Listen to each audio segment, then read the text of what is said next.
Buenas noches, queridos compañeros. Mi nombre es Mario David Murillo Chávez. En este caso, les voy a realizar un guión argumentativo en la fase 2 de reconocimiento, de lo cual es el derecho penal especial. En esta parte, pues el derecho penal colombiano pues tiene una finalidad. ¿Cuál es esa finalidad? Proteger los bienes jurídicos fundamentales para la convivencia social, tal como la vida, la integridad personal, la libertad individual, cuando estos derechos son vulnerados mediante conductas típicas, antijurídicas y culpables. El Estado, podemos decir que ejerce su poder punitivo. ¿Con qué fin? Con el fin de sancionar dichas conductas. En este caso, el cual es hipotético, pues vamos a analizar esas conductas en el cual un sujeto realiza dos comportamientos delictivos distintos, uno contra la libertad individual y otro contra la vida.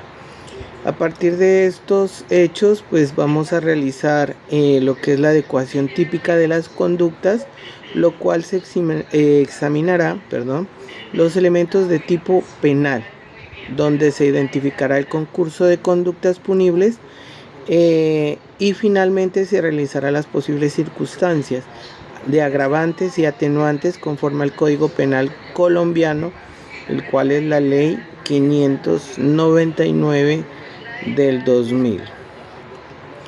Bueno, primero que todo vamos a hacer la narración de este caso hipotético. Lo realicé aquí en mi ciudad donde yo vivo, lo que pues se facilita porque vamos a hacerlo como si se hubiera vivido. Entonces, en el Valle del Guamués, Putumayo, el señor Carlos R., motivado por sus sentimientos de celos y resentimientos hacia su expareja Laura M., decide privarla de la libertad con el propósito de obligarla a retomar su relación sentimental. El 12 de enero del 2026, Carlos intercepta a Laura cuando ésta salía de su lugar de trabajo. En ese momento la amenaza con un arma blanca y la obliga a subir a su vehículo. Posteriormente, ella la traslada o es trasladada junto con él a una finca de su propiedad. Esto pasa en una zona rural. En esos espacios él la mantiene retenida durante 2 días, ¿no? Y forcejean en contra de su voluntad, impidiéndole cualquier comunicación con el exterior.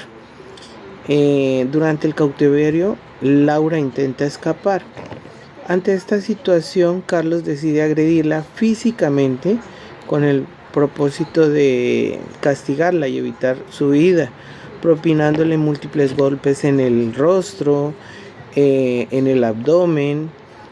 Consecuencia de las agresiones, Laura sufre una fractura nasal y trauma abdominal que ponen pues prácticamente en riesgo su vida.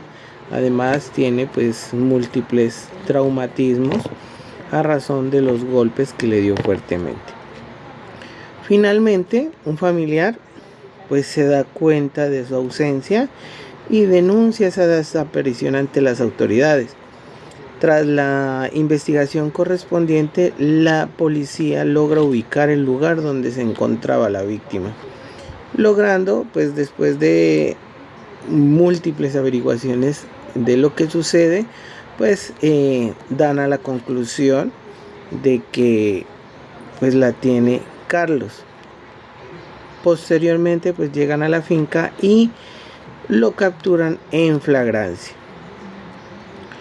Dando así, podemos decir que el análisis del delito uno de los análisis del delito en contra de la vida, se puede manejar como un homicidio en grado de tentativa. En este delito nos dice que es uno de los más graves dentro del ordenamiento jurídico colombiano, ya que protege el bien jurídico de mayor importancia, lo que es la vida humana. El artículo 103 del Código Penal colombiano establece que el homicidio consiste en causar la muerte a otra persona. Sin embargo, cuando el resultado no se consume, pero el autor ejecuta actos idóneos e inequívocos dirigidos a producirlos, se configura la tentativa, como lo dice el artículo 27 del Código Penal, donde podemos decir que es un bien jurídico protegido. El bien jurídico protegido pues es la vida humana independientemente, extendida como el derecho fundamental que tiene toda persona a existir y no ser privada arbitrariamente de su vida, ¿no? Donde aquí tenemos como punto de inicio el sujeto activo, que es Carlos, quien ejecuta la conducta agresiva contra la víctima.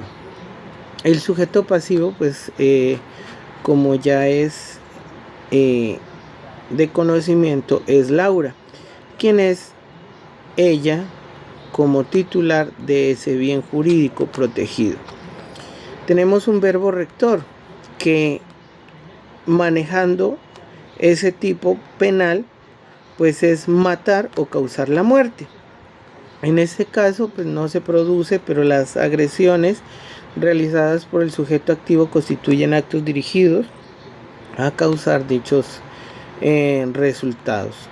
Como tal, pues aunque el resultado de muerte no se pudo materializar, se produjeron varias lesiones graves que pusieron en riesgo la vida de la víctima, ¿no? Lo cual se puede afirmar, se puede confirmar como una tentativa de homicidio. En este caso, pues podemos decir que gracias a una reacción inmediata de la policía y la denuncia del familiar, pues se pudo llegar a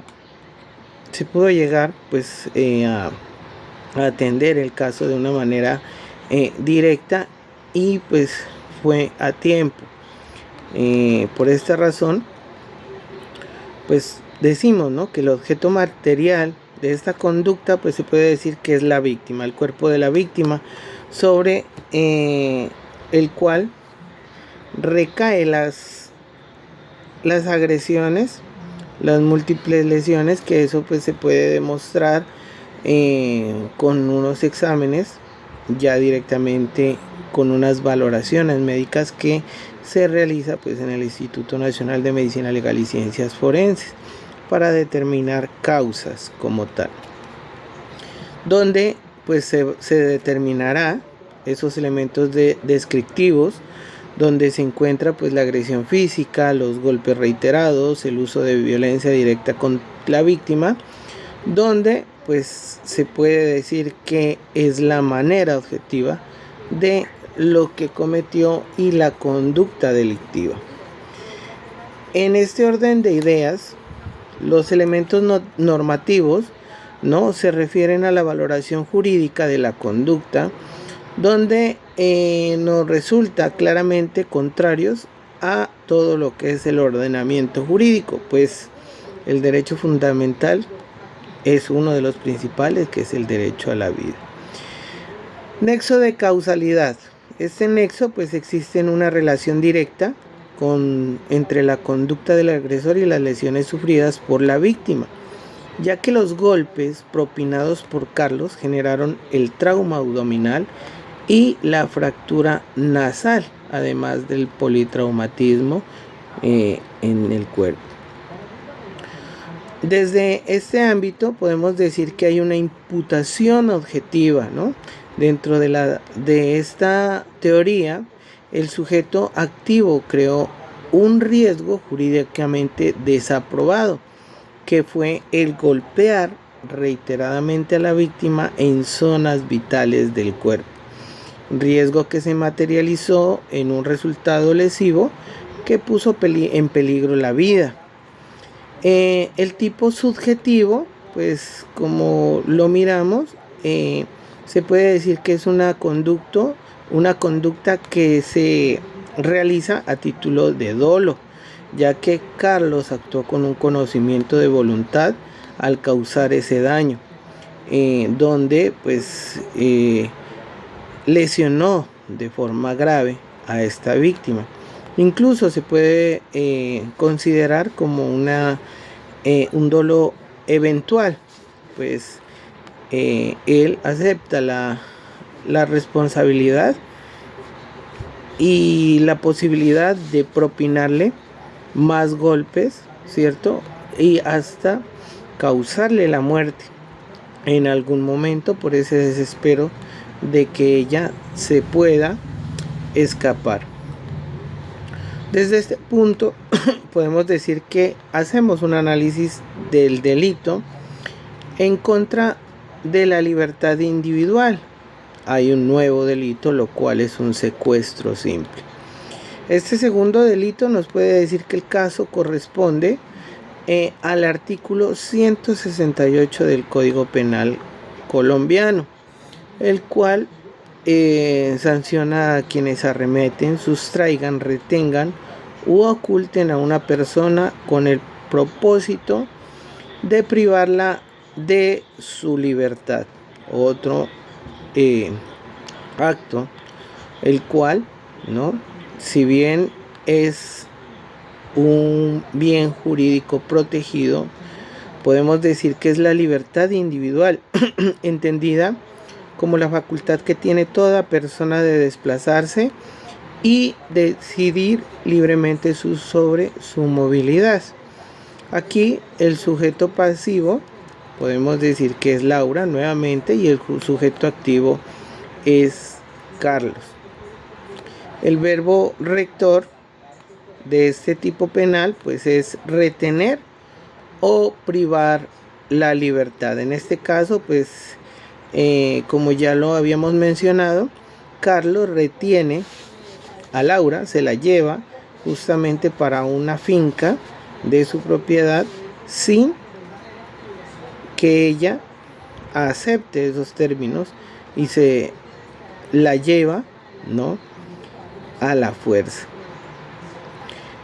Posteriormente, como resultado, pues podemos decir que la prohibición o la privación efectiva de la libertad personal, pues durante un tiempo determinado, salvo que pues afortunadamente llegan a rescatarla. En este caso, el objeto de la víctima pues es la persona física como tal, el objeto material. Los elementos de ahí descriptivos pues se encuentran la amenaza como tal con el arma blanca, el traslado forzado en el vehículo y el encierro en una finca rural. Estos elementos normativos podemos decir que radican en la privación de la libertad, ¿no? Sin ninguna causa legal pues que justifique. El nexo de la causalidad pues podemos decir que es la privación de la libertad y se produce como consecuencia directa de la conducta del agresor. En su punto de imputación objetiva podemos decir que el sujeto activo genera un riesgo jurídicamente desaprobado al restringir ilegítimamente la libertad de la víctima, un riesgo que se materializa, ¿no?, con la imposibilidad de que la víctima, la persona, pueda desplazarse libremente. Como tipo subjetivo podemos decir que se realiza un dolo directo, ya que el agresor plenamente consciente de que está privado de la libertad de su víctima y aún así decide hacerlo. Él está en esa facultad de decidir las cosas. Entonces aquí podemos decir que hay un concurso de conductas. En el caso analizado se configura como un concurso heterogéneo y sucesivo de conductas punibles, ya que hay dos tipos de delitos. En el concurso de heterogéneo, pues porque se presentan, ya lo dije, dos delitos que protegen bienes jurídicos diferentes, la libertad individual y la vida. Aquí, asimismo, se configura un concurso sucesivo, ya que las conductas se presentan en momentos diferentes. En primer lugar, se realiza el delito del secuestro simple mediante la privación de la libertad de la víctima. Posteriormente, en el cautiverio, pues se produce la agresión, ¿cierto? A causa de que ella, al tener pues esa libertad, querer su libertad, pues decide escapar. Al no conseguirlo, esta persona pues la agrede físicamente. Entonces no se trata de un concurso aparente, pues que ninguna de las normas absorbe o excluye a la otra. Ambas conductas son autónomas y generan responsabilidad penal independiente. En ese caso, pues las circunstancias de los agravantes podríamos decir que se configuran circunstancias en donde se agrava esta conducta, tales como actuar con sevicia, ¿no? Debido a los golpes propinados a la víctima. El victimario, ¿no?, coloca a su víctima en estado de indefensión al amenazarla con un arma cortopunzante. La relación sentimental previa entre agresión y víctima, lo cual puede ser considerado como una manifestación de violencia de género, ¿no? Entonces aquí podemos decir que incrementan en este caso la reciprocidad y la reprochabilidad de la conducta y pueden influir en la dosificación de la pena. Posibles circunstancias atenuantes. Podemos decir que podrían analizarse algunas circunstancias atenuantes, entre ellas la ausencia de antecedentes penales, la confesión del delito y la reparación del daño causado. Estas circunstancias no eliminan la responsabilidad penal, ¿no?, pero pueden ser consideradas en el momento, si lo determina el juez en la sentencia, para poder llegar pues a un juicio justo, ¿no? Ya para finalizar, puedo decir que el caso permite evidenciar claramente la adecuación típica de dos conductas punibles que afectan bienes jurídicos fundamentales protegidos por el derecho penal colombiano. Por una parte se configura el delito del secuestro simple, como nos dice, al privar ilegítimamente a la víctima de su libertad durante 2 días. Previo, pues como se dice, se llegó a esa conclusión y a esos puntos para poder salvarla de una manera efectiva, pues después de un tiempo determinado, perdón, pero pues se puede salvarla. Y por otro lado, pues se configura el delito de homicidio en grado de tentativa. ¿Por qué? Porque el victimario, pues comete una agresión física, la cual pues pone en riesgo su integridad, ¿no?, y la vida misma. Creo que desde la perspectiva de la teoría del delito, pues la conducta del agresor es típica, antijurídica y culpable, ya que se cumplen pues todos los elementos estructurales del delito y no existen causales de justificación que excluyan la responsabilidad penal. Por lo tanto, se concluye que existe un concurso heterogéneo y sucesivo de las conductas punibles, lo cual implica que la responsabilidad no deberá ser penalmente por ambos delitos en las disposiciones que rige el Código de Procedimiento Penal. No siendo más, este es mi aporte y mi guión, el cual pues espero se haya entendido, haya sido de una manera clara, y pues espero su retroalimentación en el foro. Muchas gracias, compañeros y tutor.